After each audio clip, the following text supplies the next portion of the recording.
Headshot.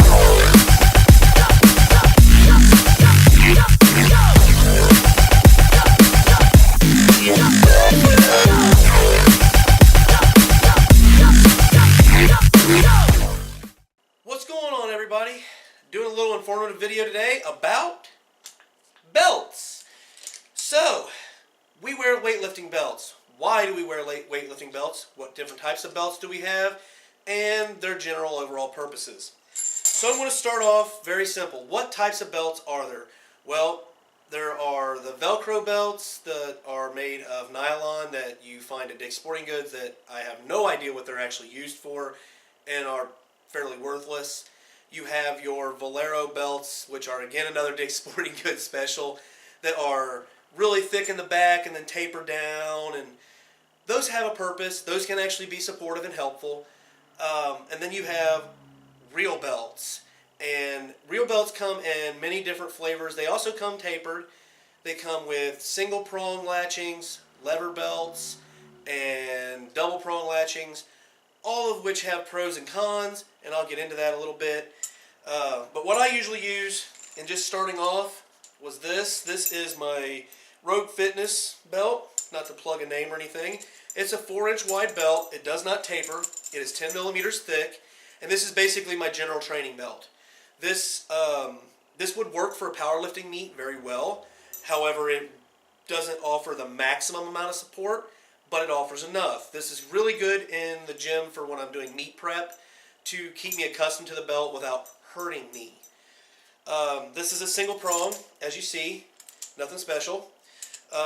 You can buy a belt in a double prong, which basically means it has two. The biggest disadvantage to that is they're a pain in the butt to get on. So I don't really like double prong belts. Some people like them. Some people say they're more, or they're stronger, whatever. I don't see you breaking this, so personally I see no point. Now, the other thing is there is a thing called a lever belt, which instead of having this, what you would have is a lever that when you bring it across, you basically would pull the lever and it tightens the belt. Those things are amazing to take on and off. Very quick, very easy. They get good and tight. They do exactly what they're supposed to. I have heard personally that the lever belts break. I know people that have broke them. I know a girl that has broke them. She has a YouTube channel, Chelsea Lifts. Look her up. However, a extremely good friend of mine, someone whose opinion I trust a great deal, told me flat out he has had a lever belt forever and has never broken it. He squats a great deal more than I do and swears by them. So I think personally it's a brand thing, and if you're going to buy a lever belt, you need to pick a decent brand like Enzor or Titan Support or something like that. Go and spend a good bit of money on a lever belt. Don't skip it, because otherwise you'll be doing a heavy squat or something like that. That lever will break, and then you're going to be in a world of trouble. Now, the uses of the belt obviously is to get more internal pressure so that you can lift more weight. And what purpose does that have? Well, basically if you're in competition, you always want to lift more weight. So the 10 millimeter belt, as I said before, offers a decent amount of support, but not the maximum amount of support. So what's the maximum support? Maximum support is the 13 millimeter belt. And as you can see, we'll get both belts here. Big difference. Huge difference. This one I can lift a good bit of weight with this, and I can get a really good mobility out of it and stuff like that. I've missed a lift with this belt. It doesn't hurt. Well, it hurts, but it's not that bad. Because when you have that much pressure inside your body, it sucks to miss a lift. This thing hurts all the time. This thing sucks to lift with. I'm not going to lie to you. It's very stiff, very rigid, and that's what it's designed to do. That is exactly what it's supposed to do. It pinches me. It does all kinds of nasty things. It's not something that I want to train with regularly, but by God, when I'm sitting on the platform, I want this wrapped around me a lot more than that one. Why? Because I can actually pick up another probably 5, maybe 10 pounds out of it. And it's amazing how much stiffer this belt is versus the 10. But if you miss this lift that you're getting ready to take with this belt, you're going to know it. It's going to suck. You'll feel it the next morning and you'll wish you wouldn't have done it. So, if I had a recommendation for somebody that's just general strength training, that's not going to compete but wants a little extra support, maybe to overload their legs or whatever, go with the 10mm belt. It's a nice belt to have.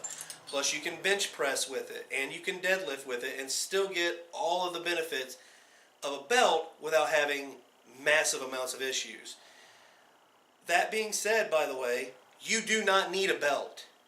This is a luxury. You do not need a belt in order to lift big heavy weight, period. Anyway, I'm going to give you an example of how to put the belt on real quick, and I'm not using the 13 because it sucks to put on. So what we're going to do is we're going to wrap this thing around here. Get my shirt out the way because that's always a problem. You're going to have it kind of around your belly button area, maybe a little bit above. Like the bottom of the belt is right there. That's my belly button. I like to do like a body weight squat beforehand. That gives me basically a general idea of where the belt needs to be. If it's too low, the belt will actually ride up a little bit, and then it won't pinch me and stuff. I can just adjust. It'll ride up, and then I can actually tighten it there. So that way I won't have any issues with it pinching me when I'm actually doing a squat. Now, get the shirt out the way. Bring the belt back a little bit here. Suck the gut in.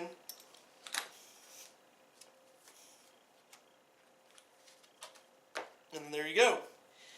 So now I've got my belt on nice and tight. I can actually feel the support in my back.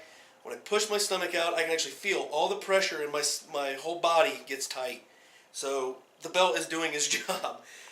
Now, to take it back off, just do the opposite. Suck in, pull back, and there you go. Pretty straightforward, pretty easy to do, but you'd be surprised how many people actually don't know how. I did make a reference to tapered belts.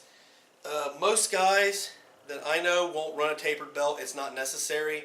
I prefer to have the 4-inch wide belt all the way around. It offers even support. However, I know that females have higher hip bones than men, and that it can cause some serious issues when they're doing squats, so a tapered belt would be a good idea for them. I've been told that that actually does make it a lot more comfortable, and there's nothing wrong with that. It would work just the same as long as you're getting a support around the midsection, something you can push your stomach out into to add that extra abdominal pressure. It'll work just fine. So anyway, I hope that's been informative. I hope you enjoyed the video, and as always, until next time. I mean, my heart's beating, my hands are shaking, but I'm still shooting, I'm still getting